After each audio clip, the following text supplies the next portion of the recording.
there's two types of parachutes. A member of the British Royal Air Force landed at River Ridge Academy. He was talking to students about designing and testing parachutes. I'm hoping to help build their knowledge on how parachutes work, why they're used, what different scenarios they can be used in, and generally a little bit of history on my trade, which is survival equipment, and the history of parachutes.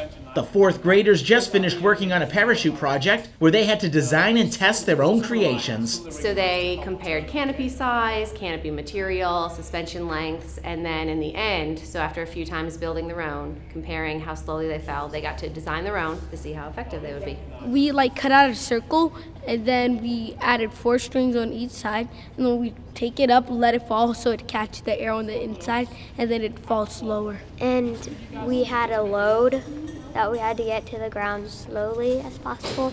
The biggest one was the best, and then we got to test out how different suspension lines varied on how fast it hit the ground. During the presentation, students learned about the history of parachutes in different types. There's a circle, there's a square, and there's a rectangle. The sergeant also talked about his responsibilities in the Royal Air Force. I worked in a ward of parachutes for the British Armed Forces, supporting parachute jump instructors and the jumpers themselves as the maintenance engineers.